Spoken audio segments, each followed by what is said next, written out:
बिस्मिल्लाहिर्रहमानिर्रहीम, अस्सलाम वालेकुम। कैसे हैं जी आप लोग? सब ठीक ठाक हैं। आज का व्लॉग जो है हमने अपने नाश्ते से स्टार्ट किया तो गर्मा गर्म नाश्ता कर दिया। मैं आया चलो आज जी व्लॉग भी पा लेने तो मुल्की हालात की तरह और क्या कहते हैं रजब और जुल्करनैन की लड़ाई की तरह मुझे कोई समझ नहीं आ रही पंजाबी बोला उर्दू बोला की बोला ना ही इस मौसम की तरह कि एक सर्दी आ रही गर्मी आ रही सर्दी आंदी आंदी जांदी जांदी गर्मी नू राह च मिली और गर्मी नू आख्या कि भैना तू हले सबर कर मैनू ही रहन दे।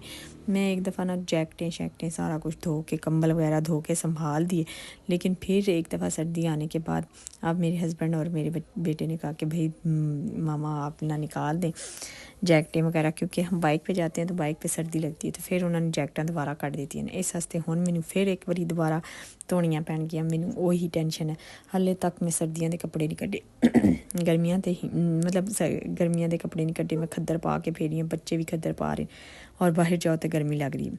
इस सूरत हाल ना सानू कोई पता नहीं चल रहा मौसम कैसा चल रहा है, की हो रहा की नहीं हो रहा।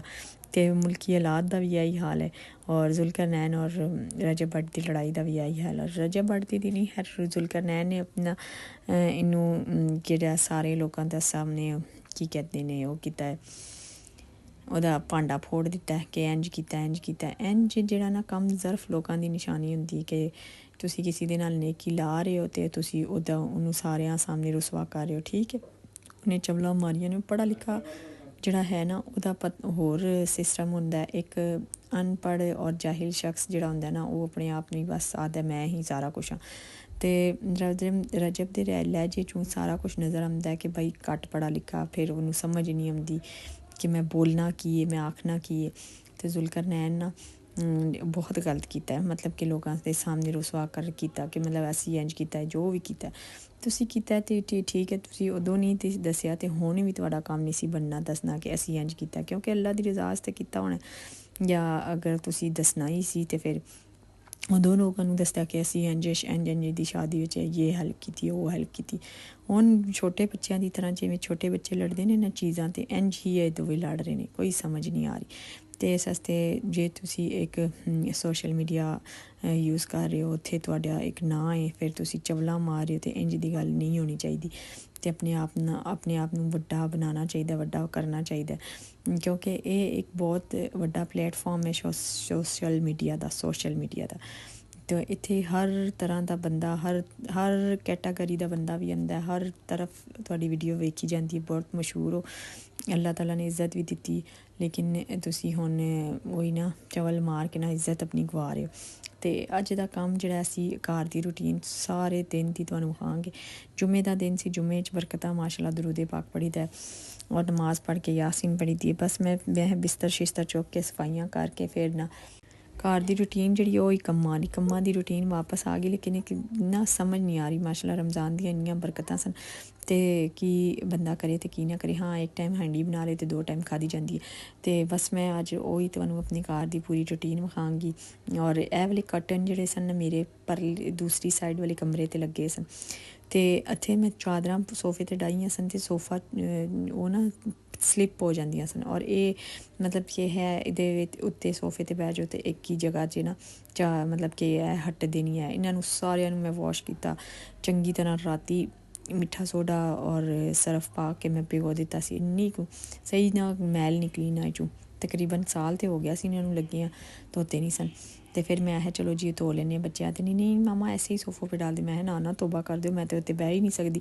मैं तो यही आखांगी गंदे ने गंदे। तो यह काफ़ी ज़्यादा ना अच्छे लग रहे थे। नमाज का टाइम हो गया, नमाज पढ़ के फिर अल्लाह का शुक्र अदा किया और हुण जी असी वो बनाना सी खाना। और खाने का ना पता ही नहीं चलता, दिन नूं कदी नींद आ जाती खाना खा के और कदी इंज ही लगता कि नहीं आ रही, मतलब नहीं आती। तो हले नींद का दिन के रूटीन का कोई पता नहीं चल रहा। अज ना मैं 6:30 बजे बैठी अगजान हो गई तो मैं आया कि मगरब हो गई, पता ही नहीं चलिया। तो उस ते पता चल जाता सी कि हुण रोज़ा खुलण वाला है। तो अज मगरब भी बड़ी जल्दी हो गई। तो जिहड़ियां ना बरकतां जुम्मे दे दिन दियां तुसीं भी ज़रूर समेटिया करो। सारे वास्ते दुआ करिया करो, अपने मुल्क पाकिस्तान वास्ते दुआ करिया करो कि अल्लाह ताला रहमो करम करे, आसानियां करे और अल्लाह ताला जिहड़ा ना मुल्क पाकिस्तान नूं कदी किसी दा मोहताज ना करे। वेख्या है किड्डे सोहणे कट्टन लग रहे सोफे ते पिछे एक तो तुहाडे सोफे साफ रहणगे, एक तुहाडी मतलब कि रोज़ रोज़ असी मिडल क्लास बंदे हैं, रोज़ रोज़ ना सोफे दे कुशन वगैरह नहीं बना सकते।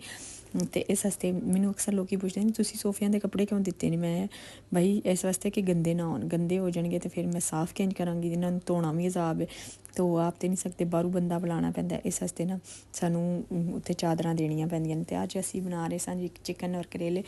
करेले एड्डे सोहने वधिया किस्म दे ना ताज़े ताज़े आए सन। तो अज मेरे हसबैंड ने आखिया कि तुसीं करेले और चिकन बना लो। मैं कहा चलो जी सही हो गया। वरना रमज़ान विच अगर करेले खा लो ना तो ना बंदे नूं ना प्यास लग जाती है। लेकिन हुण तो जिन्ना मर्जी पानी पियो तुहानूं आवाज़ारी नहीं होएगी। वैसे चावल दे 6 रोज़े वो रखने चाहिए ने, इंशाल्लाह मैं भी रखांगी, तुसीं भी नीयत करो रखन दी। साडा सारा सालन इन्ना को मज़े दा बनिया ना करेलियां दा, बड़ा ही मज़ा आया। तो मैं नाल करेले छिल के मैं तुहानूं दस्सिया सी मेरा कटन बोर्ड जिहड़ा सी ना टुट गया सी। तो हुण मैं ना शेल्फ ते कट रही सां। हुण मैं जदों कटिंग बोर्ड नया लैके आवांगी, भैणां ने एक ने इन्ना वो कीता ना रोस्ट मैनू कि भैन कटिंग बोर्ड टुट्टिया पे, तो ਉਹਦੇ ਨਾਲ मैं काम चला ਲੈਂਦੀ ਸਾਂ। मतलब कि थोड़ा टुट्टिया सी लेकिन एक साइड ते सी और दूसरी साइड से मैं कट करके ना पा लेंदी सी। लेकिन वो भैणा ने इन्ना कुछ जलील किया कि नहीं कटिंग बोर्ड ही नहीं लिया हुआ आपने, ये है वो है। भैणा ते टुट्टिया वो वीडियो च विखा रही ते तुहानूं की आवाज़ आ रही, लेकिन ना जी जीन नहीं देना सुकून नाल इन्हां ने। तो मैं अपनी चिकन एक साइड ते मसाले च भुन के और करेलियां नूं नमक ला के उन्होंने सोहना तरह मल मुल के असी कर लिया। तो मैं रोटी बनाने लगी सां। ट्यूशन वाले बच्चे भी बाहर आए सन, बच्ची मेरी बेटी पढ़ा रही सी, तो वह भी हुण मैं तुहानूं विखांगी। तो जदों ये करेले बन के बड़े ही मज़े दे बने और फिर असी अल्लाह दा शुक्र अदा किया, खाना खादा और जिहड़ा इस दिन नूं इंजॉय किया। तो अज दा मकसद ये सी कि तुहानूं रजब और जुल्करनैन दे बारे च भी गल करना सी कि छोटी छोटी जिहड़ियां हरकतां ने ना गंदियां हरकतां ए जलील करन वालियां, किसी बंदे नूं जलील नहीं करना चाहिए। हर कोई अपना काम कर रहा है, नहीं तुहानूं किसी दा काम अच्छा लगता तो बस ठीक है, आखोगे भाई ठीक, बोलने की लोड़ ही नहीं है। लेकिन दूसरिਆਂ सामने अपने आप ਨੂੰ मजाक बनाना और अपने आप ਨੂੰ जलील करना, ਉਹ ਕੱਲਾ जलील नहीं ਹੁੰਦਾ बंदा, ਜਿਹੜਾ जलील कर रहा ਹੁੰਦਾ ना ਉਹ भी नाल जलील ਹੁੰਦਾ। ਤੇ ਸਾਡਾ ਸਾਲਨ ਬੜਾ ਹੀ ਸੋਹਣਾ ਬਣ ਗਿਆ ਸੀ। ਹੁਣ ਮੈਂ ਨਾਲ ਭਾਂਡੇ ਧੋ ਕੇ ਨਾਲ ਤੁਸੀਂ ਟਿਊਸ਼ਨ ਵਾਲੇ ਬੱਚੇ ਵੇਖ ਰਹੇ ਹੋ। ਮੇਰੇ ਚੈਨਲ ਨੂੰ ਲਾਈਕ ਕਰ ਦਿਓ,